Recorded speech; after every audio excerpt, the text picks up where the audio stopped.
কৃষ্ণ এক শৰণ ভাগৱতী সমাজৰ আজি 52 সংখ্যক প্ৰাদেশিক লগতে পালনাম অনুষ্ঠান আৰু বৰ্তমান আমাৰ পিছফালে হৈ আছে আৰু লগতে তেওঁলোকৰ উদ্যোক্তা মণ্ডলী আমাৰ লগত উপস্থিত আছে আৰু আমি আপোনালোকৰ পৰা জানিব বিচাৰিম কেনে অনুভৱ আজি আপোনালোকৰ যেহেতু পালনাম অনুষ্ঠান হৈ আছে 52 সংখ্যক কেনে অনুভৱ।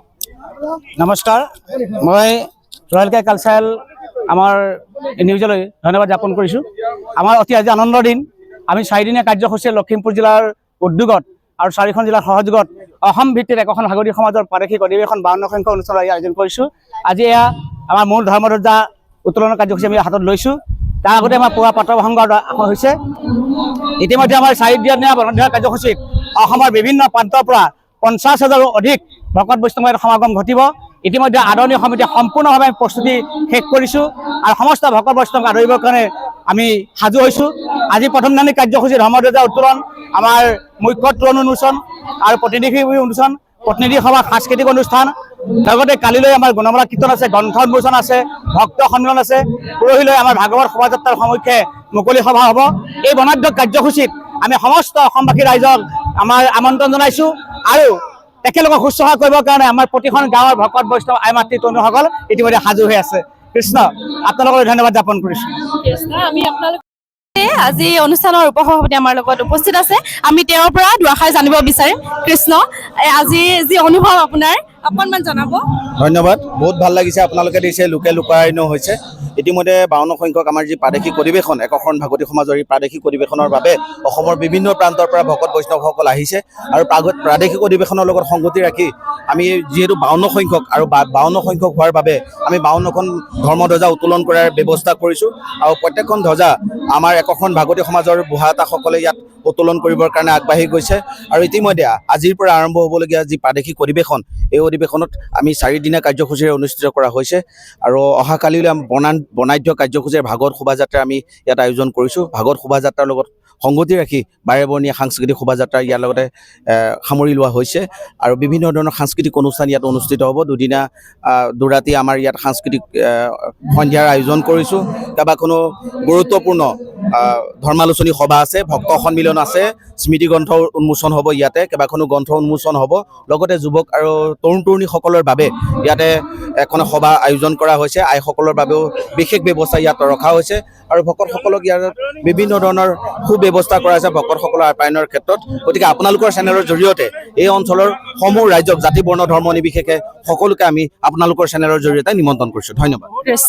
আৰু এটা কথা আপোনালোকক জনাব বিচাৰিছোঁ, আপোনাৰ ইতিমধ্যে মই গম পাইছোঁ অসমৰ বিভিন্ন প্ৰান্তৰ পৰা বহুত ভকত আহিব বিচাৰিছিলে।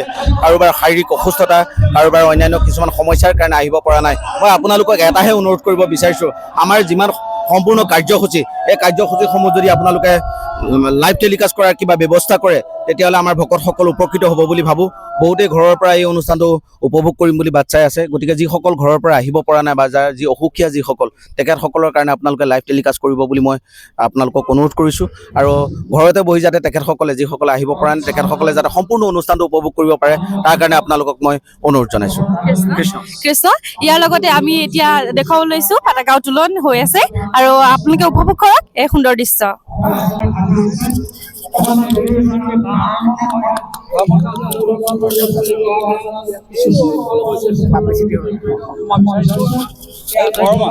চবতে মানুহ হ'ল নে চাচোন,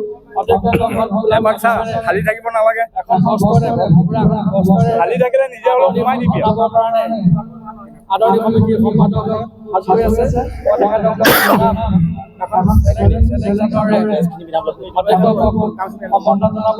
ইয়াৰ পাছতে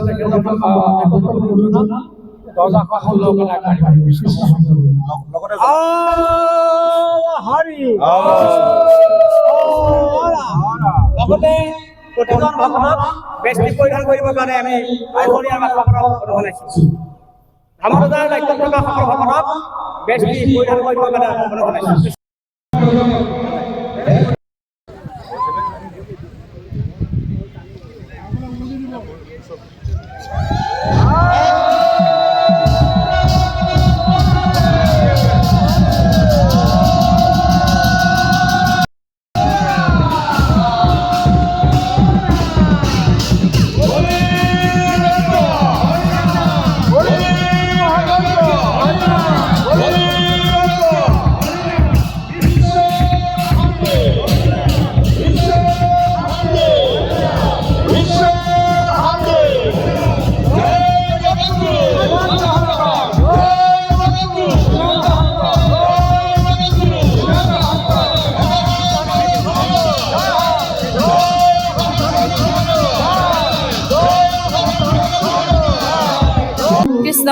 ইয়াৰ লগতে আমি জনাব বিচাৰিছোঁ যে যিসকল ভক্তপ্ৰাণ ৰাইজ ইয়াত আজি আহি পেলাই উপস্থিত হ'ব নোৱাৰে বা সন্মুখেৰে চাব নোৱাৰে, সেইসকলৰ বাবে আমি এই 3-4 দিন যি কাৰ্যসূচী আমি সম্পূৰ্ণ দেখুৱাম আমাৰ চেনেলটোৰ জৰিয়তে।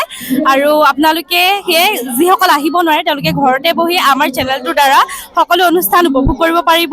সেয়ে ভক্তপ্ৰাণ ৰাইজ সকলোকে অনুৰোধ জনাইছোঁ যে আমাৰ চেনেলটো সকলোৱে ফ'ল' কৰি লওক। ধন্যবাদ।